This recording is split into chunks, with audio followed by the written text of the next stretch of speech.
Hello everyone, இந்த வீடியோவில் நம்ம என்ன பார்க்க போகிறோம்னா ஒரு ஸ்டோரி ஒன்று சொல்லி கொடுக்க போகிறேன். அந்த ஸ்டோரி எதை பற்றி இருக்கும்னா, இதற்கு முன்னாடி ஒரு வீடியோ போட்டிருக்கேன், ஒரு 10 இம்பார்ட்டன்ட் இடியம்ஸு. அதை ஞாபகம் வச்சுக்கிற மாதிரி தான் இந்த ஸ்டோரி இருக்கும். ஸ்டோரிக்குள்ளே போகலாமா? ரவி, ராஜ் அப்படின்னு 2 பேர் இருக்காங்க. அவங்க 2 பேரும் ஒரே கம்பெனியில் வேலை செய்கிறாங்க. ரவி எப்படி இருப்பார் அப்படின்னா, பிளேயிங் ஃபாஸ்ட் அண்ட் லூஸாக இருப்பார். பிளேயிங் ஃபாஸ்ட் அண்ட் லூஸ் அப்படின்னா என்னென்னா, இர்ரெஸ்பான்சிபிளாக நடந்துக்குவார், இம்மாரலாக இருப்பார், டிசைட்ஃபுல் வேல நடந்துக்குவார். இதுக்கு 3 என்ன அர்த்தம்? இர்ரெஸ்பான்சிபிள்னா பொறுப்பே இல்லாமல் நடந்துக்கிறாரு, இம்மாரல்னா நியாயமே இல்லாமல் நடந்துக்குவார் இல்லையா, ஒழுக்கமாக இல்லாமல் இருப்பார், டிசைட்ஃபுல் வேல நடந்துக்குவார், மற்றவங்கள ஏமாற்றுவார். இதுதான் ரவி. ஸோ அடுத்தது இவர் என்ன பண்ணுவார் அப்படின்னா, கிரீஸ் த பாம், லஞ்சம் வாங்குவார். இவர் என்ன பண்ணுவார்? லஞ்சம் வாங்குவார். எதற்காக? தன்னுடைய சுய லாபத்திற்காக தன்னுடைய பதவியை இல்லீகலாக பயன்படுத்துவார் ரவி. அதுக்கு என்ன இடியம் வரும்? தெரிஞ்சவங்க கமெண்ட் பண்ணுங்கள், சரியா? Feathers one's own nest. இவர் என்ன பண்ணுவார்? இல்லீகலாக பணம் சம்பாதிப்பார்.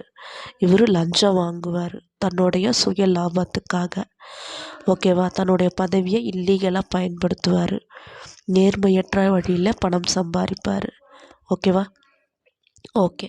அப்படியே ராஜ் வந்து பார்த்திங்கன்னா இவருக்கு அப்படியே ஆப்போசிட்.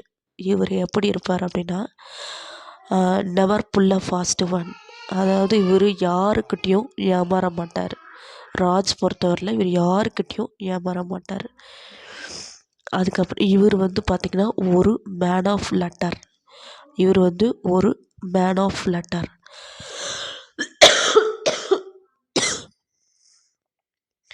ராஜ் வந்து ஒரு மேன் ஆஃப் லெட்டர். அது மட்டும் இல்லை, லெஃப்ட் நோ ஸ்டோன் அன்டர்ன்ட். இந்த வேலையை அவர் வாங்கிறதுக்கு பல முயற்சிகள் எடுத்து பார்த்துட்டார். அவரால் இந்த வேலையை வாங்கவே முடியல. அதுக்கப்புறம்தான் இதை பற்றி நல்லா படிக்க ஆரம்பித்தார். இந்த பொசிஷனுக்கு தேவையான விஷயங்களை தேடி தேடி தேடி படிக்க ஆரம்பித்தார். அதுலேயும் நல்லா எக்ஸ்போர்ட்டாகவும் ஆயிட்டார். அதாவது ஒரு மேன் ஆஃப் லெட்டராகவும் ஆயிட்டார். அப்படி தான் இந்த வேலை அவருக்கு கிடச்சிச்சு. அது மாதிரி இவரை ஏமாத்துறதும் அவ்வளோ ஈஸி கிடையாது. இவரை ஏமாற்றவே முடியாது யாராலையும். அதுக்கு தான் என்னென்ன சொல்லியிருக்கேன், புல் அ ஃபாஸ்ட் ஒன். இவரை யாராலையும் ஏமாற்ற முடியாது. இவர் ஒரு மேன் ஆஃப் லெட்டர். இவர் ஒரு மேன் ஆஃப் லெட்டர் ஆகிறதுக்கு முன்னாடி இந்த வேலையை வாங்கிறதுக்கு பல முயற்சிகள் எடுத்தும் தோந்து போயிட்டார்.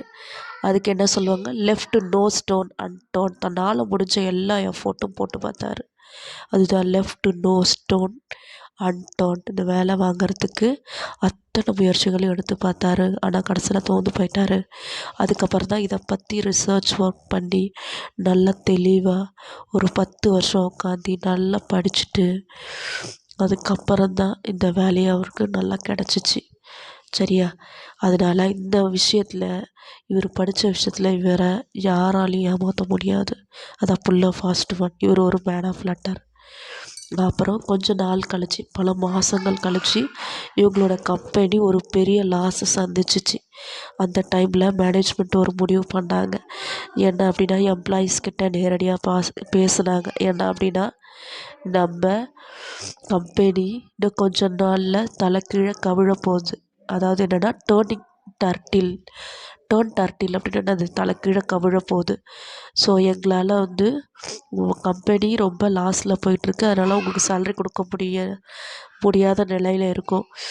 இப்போது கடைசியாக ஒரே ஒரு வாய்ப்பு தான். என்ன அப்படின்னா, உங்களுக்கு கொடுத்த அசைன்மெண்ட்ஸை அந்த டைமிங்குள்ளே நீங்கள் முடித்து கொடுத்தாதான் நம்ம கம்பெனியால் சர்வைவ் ஆக முடியும், உங்களுக்கும் சேலரி கொடுக்க முடியும்.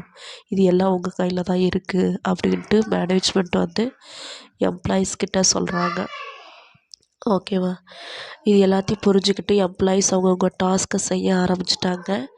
நம்ம ரவி தான் வந்து என்னது ரொம்ப கெட்டவராச்சு. அவர் என்ன பண்ணுவார், எல்லாருக்கும் கொடுத்த அசைன்மெண்ட்டை செய்ய விடாமல் கெடுக்கிறார். நிப் இன் த பட், அதாவது நான் முளையில கிள்ளி எறிகிறார். அசைன்மெண்ட்டை செய்ய விடாமல் பிடுங்குறாரு, இன்னும் சொல்லப்போனால் கெடுக்கிறாரு, ஓகேவா? ஸோ மேனேஜ்மெண்ட்டோட பிளானை ஸ்பாயில் பண்ணணும்னு நினைக்கிறாரு. புட்ட ஸ்போக்கின்னா ஒன்ஸ் வீல் அப்படின்னு சொல்லுவாங்கள்ல, அதர்ஸ் வீல். அவங்களுடைய பிளானை கெடுக்க நினைக்கிறாரு. அதனால் அசைன்மெண்ட்டை யாரையும் செய்ய விடாமல் கெடுக்கிறாரு. ஸோ இதை கண்டுபிடிச்ச நம்மளுடைய மேனேஜ்மெண்ட் என்ன பண்ணுறாங்க, அவருடைய விங்ஸை கிளிப் பண்ணிடுறாங்க. கிளிப்புட் ஆன் ஹிஸ் விங்ஸை கிளிப் பண்ணிடுறாரு. யாரோட விங்ஸை? ரவியோட விங்ஸை கிளிப் பண்ணுறாங்க. அப்படின்னா என்ன அர்த்தம்? அவருடைய பவரையும் ஃப்ரீடமையும் கட் பண்ணுறாங்க, பறிச்சிடுறாங்க. மேனேஜ்மெண்ட்டு கண்ட்ரோலுக்கு எல்லாத்தையும் கொண்டு வந்துடுறாங்க. ஸோ இவ்வளோ தான் இந்த ஸ்டோரி. ஐ திங்க் இந்த 10 இடியம்ஸும் இந்த ஸ்டோரியில் கவர் ஆகிருக்கும்னு நினைக்கிறேன். ஓகேவா? இந்த கதையை ஞாபகம் வச்சுக்கோங்க.